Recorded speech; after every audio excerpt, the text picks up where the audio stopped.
안녕하세요. 딸아이 하나를 둔 30대 여성입니다. 남편과는 이혼 소송 중인데 이제 거의 다 끝나가요. 그리고 다행히 좋은 결과가 나올 것 같아서 드디어 이렇게 제 이야기를 한번 해볼까 합니다. 그런데 막상 얘기를 하려니까 어디서부터 어떻게 이야기를 하는 게 좋을지 조금은 난감하기도 하네요. 남편하고는 집안어른의 소개로 만났습니다. 가까운 집안어른은 아니셨는데 지금으로부터 몇 년 전 사촌 언니가 결혼하던 날 부모님하고 같이 하객으로 참석한 적이 있어요. 그리고 그때 한동안 안부조차 모르고 지냈던 먼 친척 어른들 몇 분을 뵙게 되었죠. 그리고 그중 한 분이 저더러 참하게 생겼다며 몇 번이나 저를 칭찬하셨고 제가 어린 나이도 아니었는데 맛있는 거라도 사 먹으라며 제 손에 5만 원짜리 한 장을 쥐어주시더라고요. 제가 당황해서 괜찮다며 거절하려고 했는데 어른이 예뻐서 주는 용돈이니 받으라셨고 마침 또 결혼식장이다 보니 다들 분위기가 좋았거든요. 그래서 얼떨결에 그렇게 5만 원을 받고 인사를 드리고 그랬어요. 그런데 그 일이 있고 며칠 뒤 그 어른께서 저희 아버지한테 전화를 하셔서는 제가 시집은 갔는지 만나는 남자는 있는지 그런 것들을 물어보시더랍니다. 그리고는 당신이 건너 아는 집에 아주 괜찮은 청년이 있다면서 저랑 한번 만나게 해주고 싶다 그러셨다는 거예요. 그리고 저는 당연히 싫다고 했어요. 솔직히 말하자면 거짓말 좀 보태서 불편해서 싫다고 아주 진저리를 쳤었죠.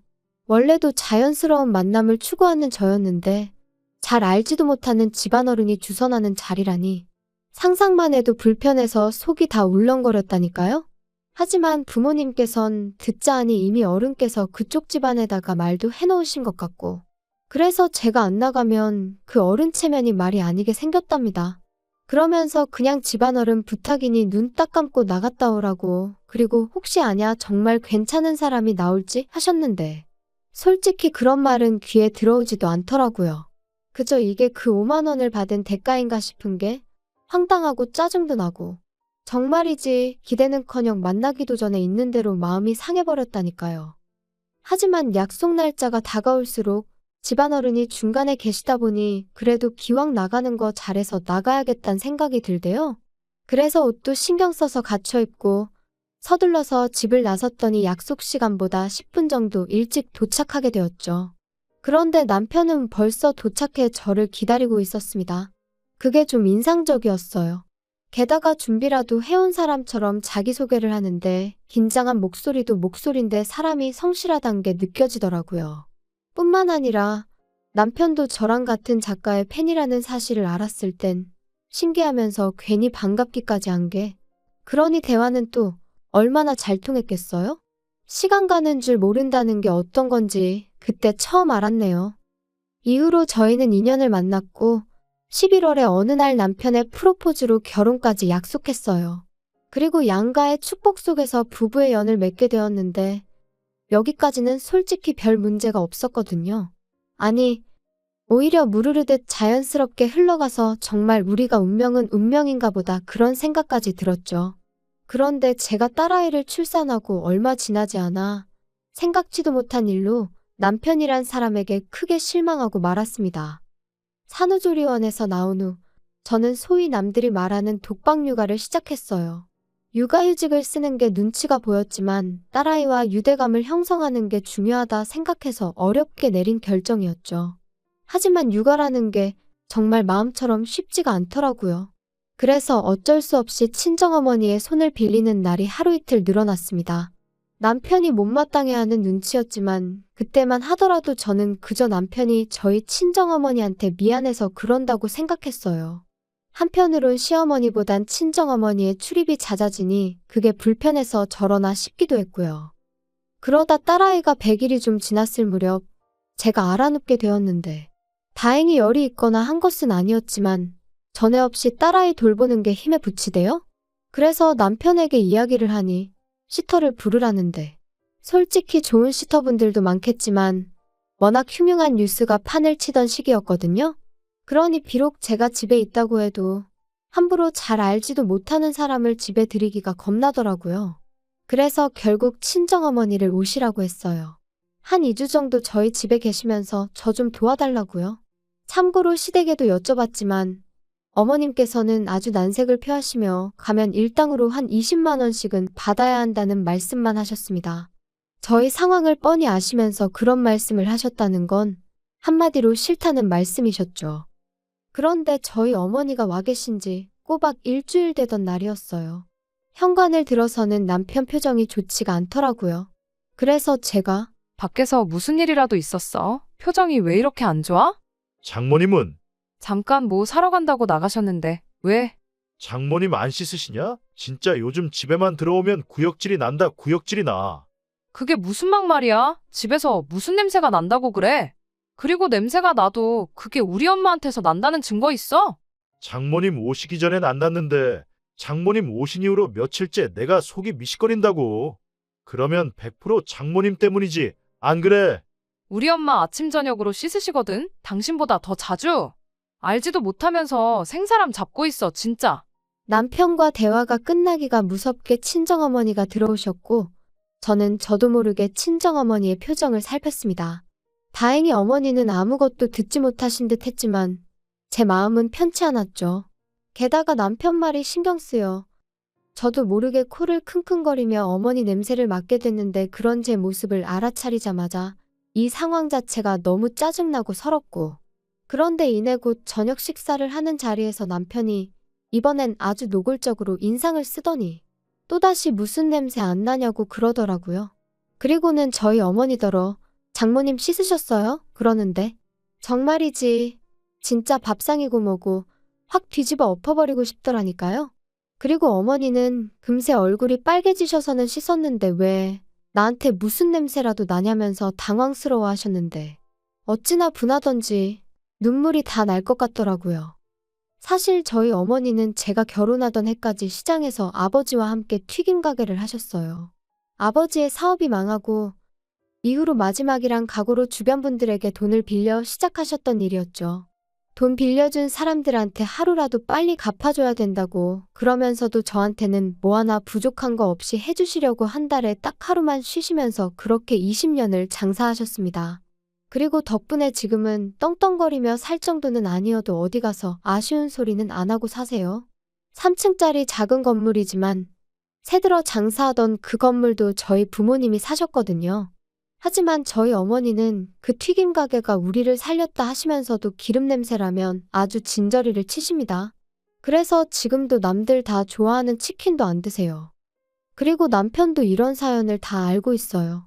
처음부터 숨길 생각도 없었지만 구구절절 얘기하려고 한 것도 아니었는데 남편이 어찌나 시부모님 고생하신 이야기를 우려먹고 또 우려먹던지 게다가 솔직히 제가 듣기엔 크게 고생하셨다는 느낌도 없었거든요. 하지만 자식 입장에선 자기 부모가 제일 애틋한 거 아니겠어요? 그래서 그런 남편에게 무안을 주는 대신 저도 저희 부모님 이야기를 했던 것뿐이었어요. 그리고 그때 분명히 이야기했거든요. 그런 이유로 우리 부모님은 두 분 다 냄새난다는 말에는 아주 예민하시다고요. 참고로 단지 튀김 냄새를 질리게 맡아서 그런 건 아니고 한참 장사에 매달리시던 무렵에는 정말 두 분 머리카락 한 올 한 올까지 소위 기름쩐내라고 하죠. 그 쩐내에 쩔어 있었어요. 그리고 두 분도 그 사실을 잘 알고 계셨기 때문에 정말 아침 저녁으로 몸이 벌게지도록 샤워를 하시더라고요. 특히나 어머니는 정말 살갗이 다 일어날 만큼. 그때를 생각하면 지금도 제 마음 한구석이 먹먹해져요. 아무튼 그랬는데 그 쩐내라는 게 쉽게 빠지질 않는 거예요. 그래서 결국엔 그 쩐내 때문에 싫은 소리를 듣게 되는 상황이 종종 있었고 그러니 다른 사람도 아닌 남편이 저희 어머니한테 냄새로 무안을 주었다는 사실을 저로서는 도무지 받아들일 수가 없었습니다. 그래서 이튿날 죽이 되든 밥이 되든 내가 애를 보겠다 하고 어머니는 가시라고 했어요. 며칠 같이 지내면서 어머니가 좀 편하게 대해주니까 인간이 장모 어려운 줄을 모르고 저딴 식으로 나오나 싶기도 했고 괜히 좋은 마음으로 오셔서는 상처만 받고 가시면 안 된다 싶었거든요. 남편이 하다못해 조심스럽게 여쭤보기라도 했다면 조금 위로가 되었을까요? 지금도 잘 모르겠어요. 확실한 건 있는 대로 인상을 찡그리며 싫은 티를 낸 그 얼굴이 제 뇌리에 너무나 선명하게 남았기에 며칠이 지나가도 남편이 꼴보기도 싫었다는 거죠. 그리고 말이 나왔으니 말이지만 까놓고 말해서 저라고 시부모님이 하시는 행동이 전부 다 마음에 들었겠어요? 식사 도중에 아버님은 트름을 열대 뻔은 하시는 분이셨고 어머님은 설거지거리를 못하러 만드냐며 한 번도 반찬을 덜어서 드시질 않으셨습니다. 그래도 저는 평생을 저렇게 사신 분들이니 어떻게 다 내 입맛에 맞추겠나. 어쩌다 한 번이니 그냥 내가 이해하면 된다 생각하고 넘긴 적이 한두 번이 아니었어요. 그런데 남편이 먼저 그런 식으로 나오니 저도 더는 참지 말아야겠다고. 그게 뭐라고 아주 단단히 결심을 하게 되더라니까요. 그런데 그 일이 있고 얼마 지나지 않아 저는 청천벽력 같은 사실을 알게 되었습니다. 그렇게 친정어머니를 가시게 한 후로 마음 한켠이 답답하고 묵직한 게 그러다 하루는 그냥 무작정 친정부모님을 만나러 가고 싶더라고요. 그래서 연락도 없이 친정을 찾았는데 집안이 온통 어질러져 있었어요. 제가 알던 친정집 같지 않아서 도둑이라도 든 줄 알았을 정도로 말이죠. 그리고 그 사이에서 웬 서류 뭉치가 제 눈에 들어왔는데 그건 바로 어머니의 병원 서류였습니다. 게다가 그제서야 식탁 위에 잔뜩 늘어난 약봉지도 눈에 들어오고 결국 이게 다 뭐냐는 제 추궁에 아버지께서 친정어머니가 폐암위기라는 사실을 털어놓으셨어요. 그런데 더 충격적이었던 건 어머니도 아버지도 진작부터 알고 계셨으면서 임신 중인 제가 놀랄까봐 비밀로 하고 계셨다는 거였죠. 제가 어떻게 그러실 수가 있냐고, 그러다 어머니가 돌아가시기라도 하셨으면 나는 어떻게 살라고 그런 거냐고. 원망이라고 해야 할지 그때 그 감정은 한마디 단어로 설명할 수가 없네요. 아무튼 이후로 저는 바로 어머니를 모시고 병원을 찾았습니다. 그리고 의사가 말하길 당장이라도 병원에 입원하셔서 치료를 시작하는 게 좋겠다대요. 그런데 어머니께서 아주 완강히 거절을 하셨어요. 평생 장사만 하다가 이제 좀 사람답게 살려는데 병원에 갇혀있고 싶지는 않다고요. 그리고 저도 아버지도 그런 어머니의 고집을 도무지 꺾을 수가 없었죠. 그래서 어쩔 수 없이 일단은 아버지께서 어머니의 병간호를 시작하게 되셨네요. 그런데 나이든 부모님을 두신 분들이라면 다들 아실 거예요. 아버지가 어머니를 챙기는 것과 어머니가 아버지를 챙기는 건 사실 같을 수가 없다는 걸요. 저희 부모님도 그랬습니다. 제가 보기엔 아버지는 아버지대로 최선을 다해서 어머니를 챙기고 계셨지만 평소 깔끔하신 어머니의 야무진 손끝을 따라잡기엔 턱없이 부족하더라고요. 그래서 제가 일주일에 2번 정도 어머님께 딸아이를 맡기고 친정을 찾기 시작했는데 이때도 생각해보면 말도 못해요.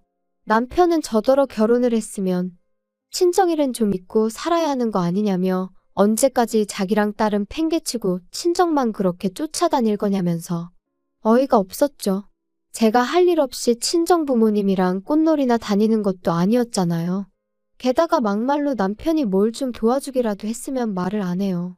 자기는 돈 번다는 이유로 집안일엔 손도 까딱 안 하기 일쑤였으니까요. 근데 이제 제가 친정을 챙기면서 자기 저녁밥을 못 챙기는 일이 종종 생기니까 그게 그렇게 억울했던 건지. 게다가 딸아이를 팽개쳤다니 그것도 어머님한테 하루에 5시간 일주일에 2번 부탁드린 것뿐이었는데 세상에 그런 억지가 어딨냔 말이죠. 말이 나왔으니 말인데 어머님은 어머님대로 자기가 이 나이에 손녀 보느라 이게 무슨 생고생이냐며 그럴 거면 너는 육아휴직인지 뭔지 그건 왜 했냐. 얼마나 싫은 소리를 해대셨는지 몰라요. 아무리 그래도 사돈이 아프다는데 까놓고 말해서 과일 바구니 하나라도 보내실 생각은 안 하시고 그저 당신 불편한 것만 투덜투덜. 가뜩이나 남편도 꼴보기가 싫은데 어머님까지 왜 이러시나. 시간이 갈수록 그나마 남아있던 고마운 마음은 온데간데 없어지고 그저 얄밉다는 생각만 들었던 게 솔직한 제 심정이에요. 그런데 안 좋은 일은 왜 그렇게 연달아 터지는지. 그런 생활이 반년쯤 이어지던 무렵 저희 아버지께서 큰 사고를 당하셨습니다. 친정어머니가 원래부터 먼지에 좀 예민하셔서 그날도 친정아버지께선 그런 어머니를 위해 이불을 베란다에서 터시다가 그만 아래로 추락을 하셨거든요. 불행 중 다행이라고 해야 하나. 아파트가 2층이었고 아래층은 최근에 새로 흙을 깔아서 비교적 덜 단단했기에 망정이지.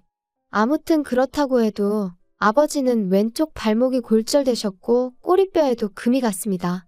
갈비뼈도 상태가 좋지 않았죠. 그래서 꼼짝없이 병원 신세를 지게 되셨어요. 상황이 상황이었던 만큼 친정어머니가 저희 집에 오시는 건 제 상식으론 너무나 당연한 일이었어요. 막말로 혼자 계시다가 쓰러지기라도 하시면 그땐 누가 책임을 지냔 말이죠. 하지만 남편의 반응은 냉정하기 짝이 없었습니다. 지금처럼 왔다 갔다 하면서 들여다봐드리면 되지 뭘 집으로 모시기를. 안 돼, 불편해. 지금이 편하고 불편하고 따질 상황이야? 난 우리 엄마 절대로 혼자 계시게 못해. 뭐 못하면 어쩔 건데 장인 장모님 돈도 있으신데 사람 쓰시면 되잖아. 아니면 장인어른 입원해 계시는 동안 장모님도 잠깐 병원에 계시게 하던가. 아니, 내가 우리 엄마를 평생 모시고 살자는 것도 아니고 아버지 퇴원하실 때까지만 몇 주만 좀 같이 지내자는 건데 그게 그렇게도 안 될 말이야? 이 집이 너 혼자 산 집이야. 내 돈도 반 들어갔으니까 나도 내 의견을 말하는 것뿐이야. 그리고 솔직히 너 지금 육아휴직 중이라 내가 외벌이하는 거나 마찬가지잖아. 그러면 내 입장도 배려를 해줘야지. 거기다 내가 말은 안 하려고 했는데. 생각해보니까 장모님 아파서 냄새 나시는 거 아니야? 아프시단 핑계로 안 씻고 그러셨던 거 아니냐고. 역시 내 코가 개코라니까. 아무리 생각해도 안 되겠다. 나 장모님 냄새 못 견디겠거든? 생각만 해도 또 울렁거린다. 당신 진짜 말 그따위로밖에 못해. 그럼 뭐 시부모님한테는 꽃향기라도 나는 줄 아나 봐. 그리고 외벌이가 어쩌고 저쩌고. 야, 어디 가서 그런 소리 할 것도 없어. 그 돈 뭐 나 용돈 쓰라고 벌어다 주니? 나 육아휴직 시작하고서 티셔츠 한 장 사 입은 거 없거든? 아이고 대단하십니다. 그럼 네가 매일같이 먹는 밥 반찬 생수는 어디 땅 파서 나왔냐? 남편과 말 같지도 않은 소리를 하며 다투는 제 자신을 보니 말 그대로 현타가 오더라고요. 그리고 이건 아니다. 이렇게 사는 건 아니다라는 생각이 딱 들었죠. 그래서 남편에게 마지막으로 한 번만 더 묻겠다 했습니다. 우리 어머니 모시고 단 몇 달만이라도 살겠냐? 아니면 나랑 지금 이혼하겠냐? 그러니까 남편 하는 말이 이것 봐, 이것 봐. 너 내가 몇 번이나 말했지. 너가 신경 쓸 가정은 나랑 우리 희연이가 있는 여기라고. 근데 지금 뭐 나더러 장모님을 모시던지 아니면 이혼을 하던지 선택을 하라고? 너 제정신이냐? 그래, 당신 말대로 내가 우선순위를 착각하고 있는 건지도 모르지. 하지만 나는 내 부모까지 나 몰라라라는 배우자를 존경하며 평생 한 이불 덮고 살 자신이 없거든. 이러다 막말로 우리 엄마나 아빠 잘못되기라도 하면 난 네가 악마로 보일 것 같은데 그때 가서 이혼하면 너무 늦잖아? 어이가 없다. 진짜. 그래 뭐 이혼하고 싶으면 이혼해. 그런데 희연이는 네가 못 데려가. 내가 키울 거야. 그거야 법대로 하자고. 장인장모 병간호도 못하게 해서 이혼한다는데 그런 철면피한테 과연 딸을 키우게 해줄지는 모르겠네. 좋은 변호사로 한번 잘 알아봐. 그리고 그날부로 저는 제 짐을 챙겨서 집을 나왔습니다. 술에 진탕 취해 남편이 잠든 사이를 틈타 아이도 데리고 나왔죠. 사실 남편이야 딸아이를 정말이지 눈에 넣어도 아프지 않을 정도로 예뻐한 건 사실이지만 시부모님은 아들이 아니라는 이유로 늘 시큰둥한 반응이셨어요. 그리고 남편은 어쨌든 혼자서는 아이를 돌볼 상황이 못 되었는데 그렇다고 시부모님이 봐주실 리도 없었으니 애를 내놓으라 할 리는 없겠다 싶었거든요. 그리고 이혼을 하겠다고 딱 마음을 먹고 나니 그때부턴 제가 아이한테 하는 행동 하나 말 한마디가 전부 다 양육권 결정에 영향을 끼칠 것 같다는 제가 법을 알고 그런 건 아니었지만 아무튼 나름대로 만반의 대비를 해야겠다 그런 생각도 들었고요. 그리고 이후로 무려 1년 3개월에 걸쳐 지독한 이혼 소송을 이어갔습니다. 그때 서름과 고됨을 이야기하자면 아마 석 달하고도 열흘을 밤을 새도 부족할 거예요. 하지만 결론부터 이야기하자면 친정아버지는 약간의 후유증이 남긴 했지만 혼자 일상생활이 가능할 만큼 건강을 회복하셨어요. 그리고 더 놀라운 건 바로 저희 친정어머니의 상황이었습니다. 정말이지 지푸라기라도 잡는 심정으로 여기저기 자문을 구해서 어머니 건강에 좋다는 음식만 정성을 다해 드시게 했고 귀찮아하시는 어머니를 모시고 산으로 들러 좋은 공기를 쐬기 위해 열심히 돌아다녔습니다. 여담이지만 딸아이는 사촌 언니의 도움을 정말 많이 받았어요. 언니도 저랑 비슷한 시기에 아이를 낳았기에 언니가 쌍둥이 키운다 생각하겠다며 힘을 보태주었죠. 피는 물보다 진하다더니 영원한 사랑을 약속한 남편보다도 결국은 피부치인 언니가 100배 1000배는 의지가 되더라니까요. 아, 그리고 언니가 저한테 왜 이렇게 잘해준 거냐 혹시 궁금해 하실까봐. 일단 언니가 워낙 좋은 사람인 것도 있지만 언니가 시집 갈 때 이모네 사정이 안 좋았거든요. 그러니까 저희 아버지가 언니 결혼 비용을 대주셨어요. 우리도 힘들 때 이모네 도움을 많이 받지 않았냐 하시면서요.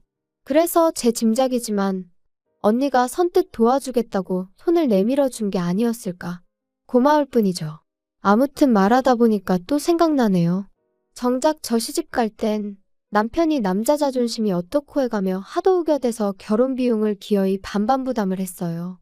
그리고 그땐 그게 나름대로 남자답고 좋아 보이기까지 했거든요.